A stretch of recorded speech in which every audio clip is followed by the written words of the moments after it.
Welcome, hot dogs, to the December Community Schools of Frankfort Town Hall. The Superintendent Town Hall typically focuses on programs that and people who are moving the academic, behavioral, staff-student retention, athletic, and facilities needle. This month, I'd like to change the format of Town Hall in order to provide a public service announcement about our Community Schools of Frankfort pre-kindergarten programs that will take effect next school year. Why are we talking about this already this school year? We want to give parents time to plan and give us at the Community Schools of Frankfort time to plan for pre-K programming next year, as we will begin charging parents for pre-K starting in the 2026-27 school year. There was no one better to talk about pre-K than Assistant Superintendent Mr. Eric Farley.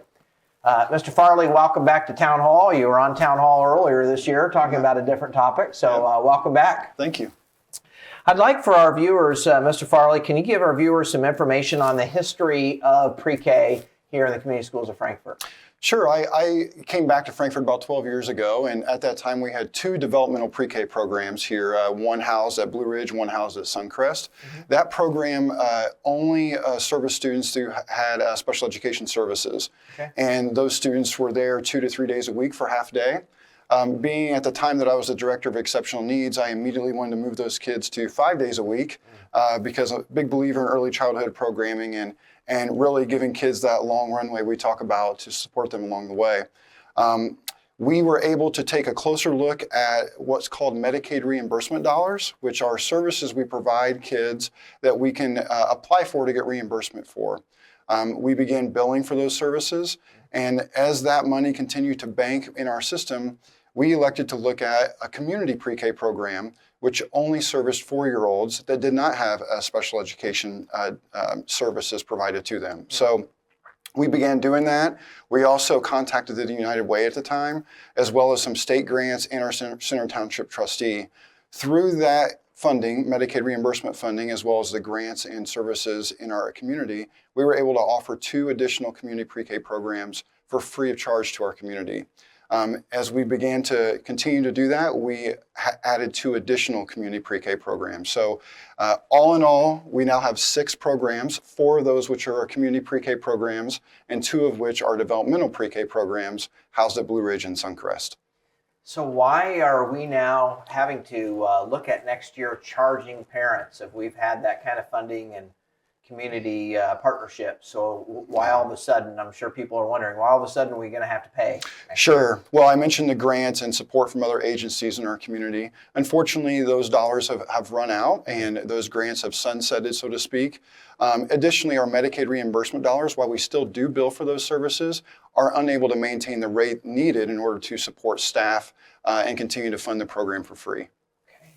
Well, what will be the cost next school year, and what will be the procedures for parents to make payments? Sure. So the cost we really looked at, this is a non-for-profit program, obviously. This is really solely to support the staff that services the kids and teaches our kids in those programs. So when you factor in those costs, we're looking at $25 per day per student. The school day is a full day program like it is currently. It's 180 days, just like any other K-12 student here at the Community Schools of Frankfort. So that roughly comes out to about $4,500 a year. And in the past, we've started preschool about a week later. Will we be starting preschool still a week later, or will it start the same day all the other kids start? No, sir. Day one like everybody else. Day one. Okay, great. Well, viewers would like to also add before we go to a commercial break that at our December 16th board meeting, I recommended the board to approve a payment structure for pre-K, and so we'll have that posted in many different places. So at this time, I'd like to take a commercial break now for Eric Farley's Frankfort Fun Facts. Enjoy.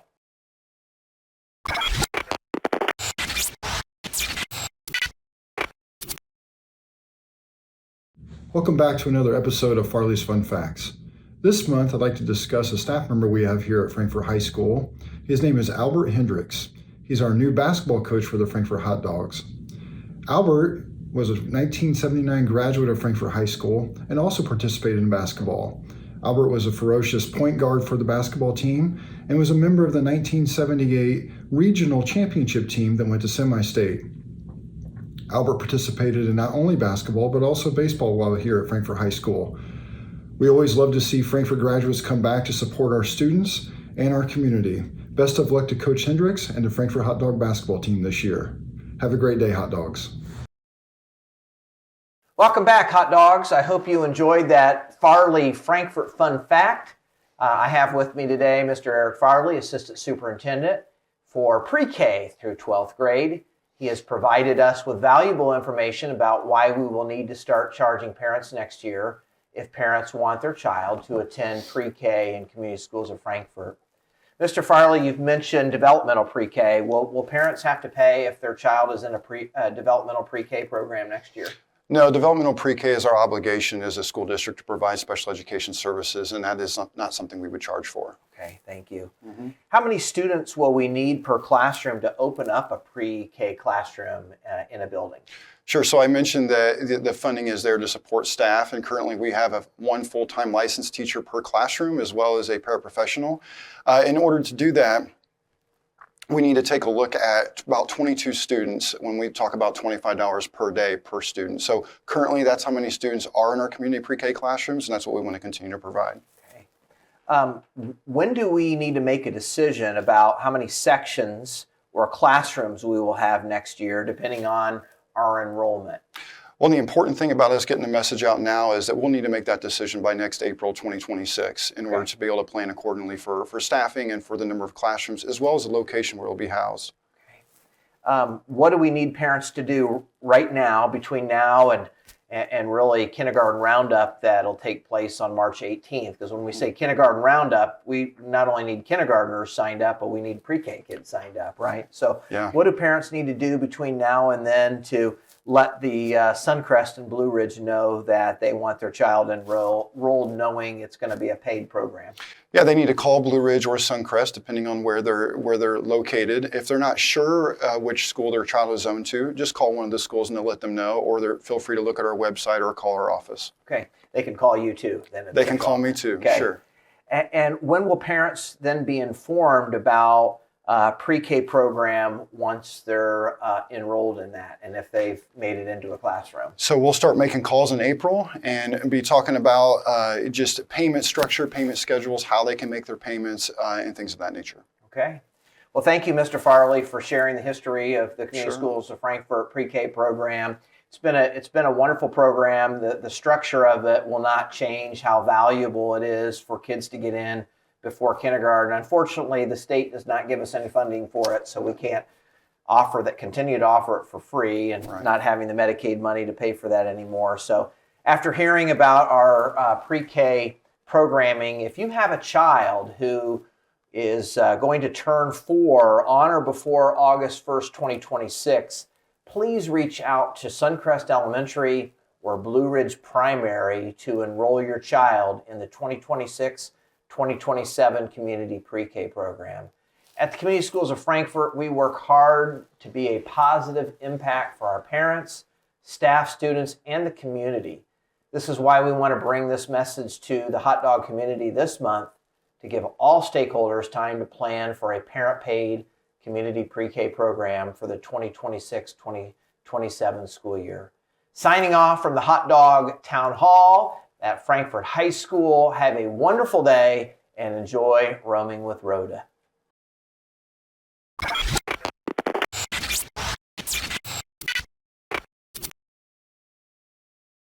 Hello, my name's Elijah, but I go by Eli, and I'm going to be doing a reverse roaming with Rhoda, where instead of Dr. Rhoda asking questions, it's the students asking him questions.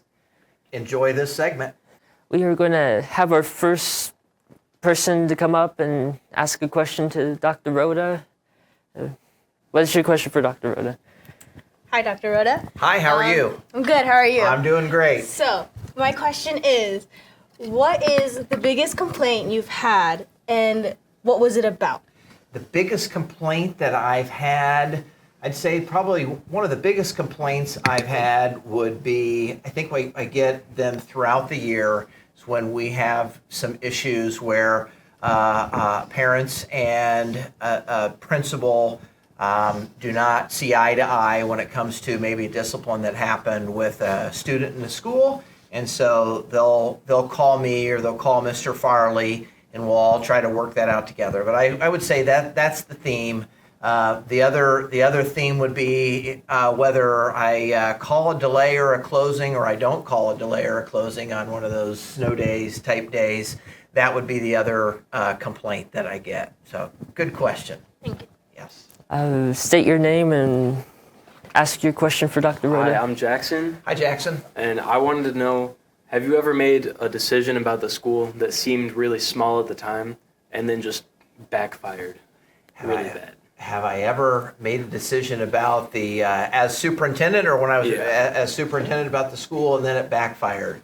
I would say a lot of decisions that I make, we try to kind of talk through with those with multiple people before going live with those. But I think when we were trying to go forward with looking at a balanced calendar for the whole school district, and it didn't necessarily backfire, but we tried to go through with it pretty quickly, and we had to kind of back off of it. And while it would have been nice to go forward, it was a kind of decision that was made in not the normal timeline to kind of vet all of the different groups that need to go through for those. So yeah, that would be the one that I think has backfired on me since I've been here, is trying to get a balanced calendar put in place for the school district, and it just didn't work out too well. Good question.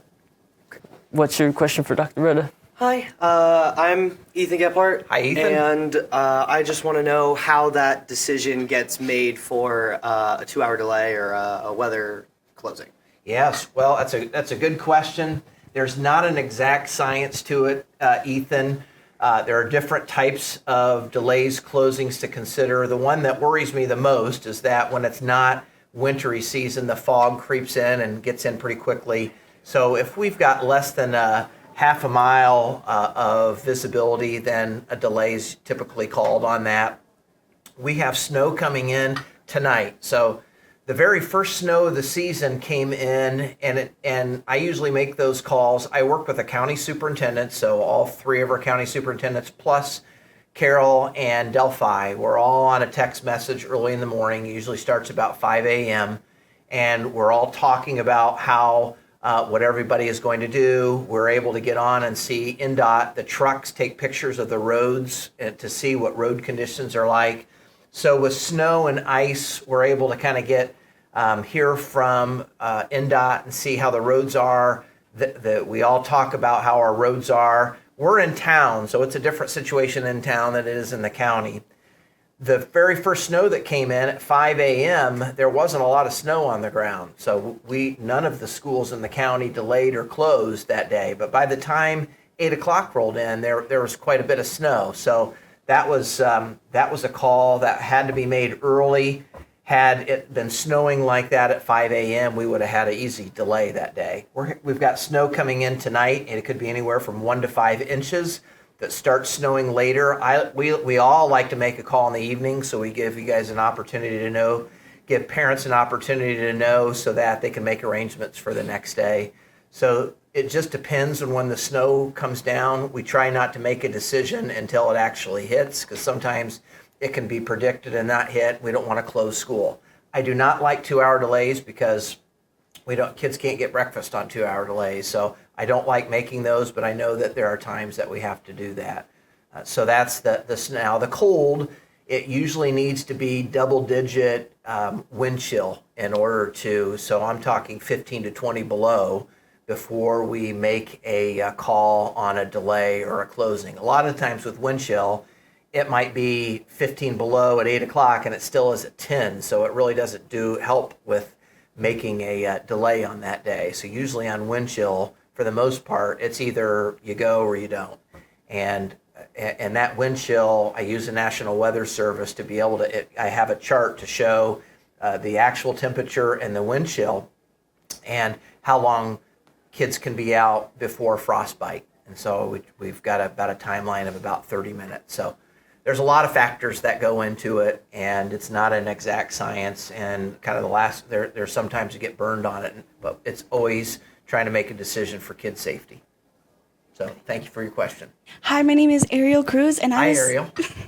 As somebody in the education department, you are promised to give us, when we graduate, an interview. Right. What made you set up that organization into play? Well, Center Grove was doing something at the end of the year where they had all of their graduates. They would give them some guarantees and kind of make a big deal about it, because we get excited when kids want to go into education, especially public education. So we kind of thought about what could we do here. Usually in education, you'll hear any teacher say that what we do is usually we beg for it, we borrow it, or we steal it. So, but we always give credit for it. So I got that idea from Center Grove. They gave me the idea for it. And so we thought, what could be our guarantees here? And our guarantees here is that we want to bring hot dogs back into Frankfort, and people who want to be here and work here and love the town and love the kids here. And so, we wanted to at least guarantee an interview. I can't guarantee a job because maybe nothing's open, but I can at least guarantee an interview. And so that's where that guarantee came from. Okay. Good question. I'm Mr. Taylor. Okay, hi, Mr. Taylor. Nice to meet you, Dr. Rhoda. Yes. Nice to meet you. This is a surprise question, but there's a lot of construction. The school is constantly growing. We're constantly building new things. Yes. So, just as a chance, is there anything that is coming that people might not know about that you'd like to brag about that we're going to do? And maybe, and I don't know, is there any breaking news here on Roaming with Rhoda that you'd like to be like, people don't know this, but I am willing to share this today? And I don't know if there is, but just throw it out there. Right. Thank you very much. Well, I don't know that I have any breaking news today. I think what we're excited about is that we've been working with our financial advisor.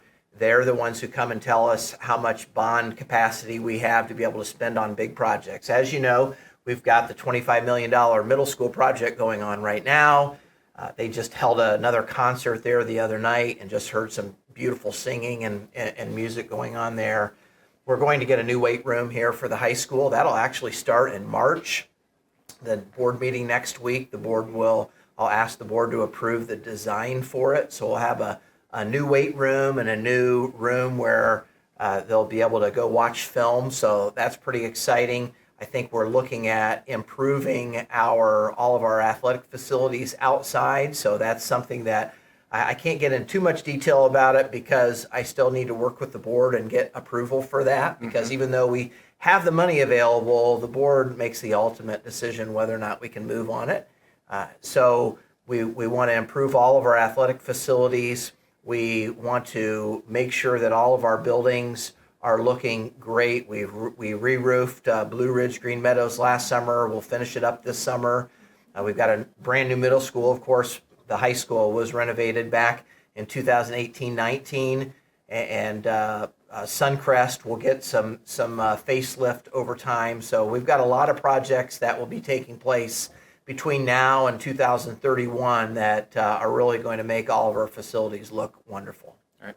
Thank you. Hello, Dr. Rhoda. I'm Mr. Ragsdale. Mr. Ragsdale, welcome. I enjoy making these Roaming with Rhoda videos with you, and I just wondered what prompted you to want to do them? Because there's been a lot of superintendents in the past that never got engaged like this. What prompted you to want to do this with the... Well, I originally wanted to do this because I wanted our whole community to see what sometimes Frankfort gets a bad rap. Like, people think that stuff happens here that doesn't happen. And I wanted to be able to interview high school kids in the hallway, unprompted, so that people can see what a great group of kids we have here and what a calm and peaceful place and orderly high school that we have. And so I thought, what a better way to do that than to come to Frankfort High School. That's where we started this, and to ask kids questions and just be fun. And also, I was an educator for about 20 years before getting the superintendent role, which I'm still an educator, but I'm not around kids every day. And so that gives me another opportunity to be around kids and talk to kids. So thank you for your question. Hi, I'm Maggie. Hi, Maggie. And I would like to know, what's the experience like getting to interview high schoolers? The experience to interview high schoolers, well, it's kind of interesting. I was just saying now that people know that I come and do this once a month. Two girls were talking before I came down here, and one took off, and I think she thought that I was going to ask her a question, but then I went by another group of guys on the corner, and they're like, hey, can we get an interview today? Can we talk? So it's exciting. It's nice to be able to do that. I was an elementary principal for 18 years. I knew every kid's name in the school. They all knew me. Now when I walk into buildings, that doesn't happen. So I don't have that daily relationship with kids. And so it's neat to come to the different schools now because of doing this and have an opportunity to be a familiar face and not just a stranger danger in the building. I am Xander Ford. Hi, Xander. Nice to meet you. Yes, nice to meet you. My question is, it's a nationwide thing of teachers in their budgets, a big controversial thing, them being, paid. Most people agree not what they're working for. Right. They're not making how much they think they should, and how much I agree. Yep. They're not making as much as they should. How do you feel about that? And do you have any plans to remedy this? Right. In any way? Well, thank you for that question. I appreciate it. Our state legislature and governor, first of all, our state budget, K-12 education is 50% of the budget. And there were a lot of programs across the state that got cut this year. We were, K-12 schools were given 2% increase. So that 2% increase, there are a couple things that happen. We want to give our teachers as much as we can, but we only can get what we get in, and that 2% is multiplied times the number of kids in the district. We lost 120 kids this year, so and that's not people graduating. Actually, 120 people who were here in May and didn't come back in August. So if you multiply 120 kids times $7,600, which is about what you get per kid, that's a lot of money that we lost. Mm-hmm. That could be going towards teacher pay. Yeah. So how do we remedy that? Well, Mr. Taylor asked a question about facilities. We've got to be the best at everything so that we keep kids and we attract kids here. We've got to have great facilities, so places that you just enjoy going to be there. From our academics to our athletics to our arts, we've got to have top-notch facilities. We also have to show on state tests that we're outperforming other people. People that when we're a district with high poverty, and in high poverty districts, people often make the excuse that we can't meet the requirements, but we can exceed it. So we've got to be able to have our athletics, our arts, and our academics far exceeding everybody else in great facilities because we lost 120 kids. Yeah. And that 2% increase that we got only went to paying for textbooks for all of you. You get free textbooks, so that's a great thing, but that 2% couldn't even be used for salary increases. So we're, on one respect, we can control who comes to school here and attract and retain. We don't have any control over what percentage increase that we get from our governor and our state legislature. That's why we're in a democracy, and it's important for kids to understand, as well as adults, that it's important to talk to your state legislature and our Senate, right? Mark Ginda is our local representative, and our state senator is Brian Buchanan. It's important even as kids to say, hey, we feel like it's important that teachers get very good pay raises. So it's important to be a voice for that. That's why we live in a beautiful nation where we can say that, right? For the people, by the people. Good question. Do you have a question? Yeah, I do have a question. What improvements would you like to see here at FHS? At FHS, it kind of piggybacks on Mr. Taylor's question. I would like to see all of our facilities, our athletic facilities, renovated. That's from our football, track, baseball, softball. So I'd like to see all of that renovated. Even our gym in Case Arena, we need to replace our bleachers, so I would like to see all of that renovated. And I think that's the big piece that didn't get touched during the big renovation that took place in 2019. So in 2019, the whole academic part of the building got renovated. So I want to make sure I say that because, oh gosh, you're just for sports. No, in 2019, this whole inside of the building got renovated. and the academic part, the arts part. So I'd like to see the athletic part get so it matches the rest of the building here and looks top notch for all of you guys. Sounds like good plans for this school. All right, thank you, Eli. Well, that was Roman with Rhoda. Thanks for Dr. Rhoda having me do this with him, and we'll see you next time. And we had a great time, Eli, so thank you for the idea. It was your idea when you came up to me, so thank you for the idea to come in and have students ask me questions instead of me asking all the questions, so thank you. You're welcome. Okay, hope you enjoyed it.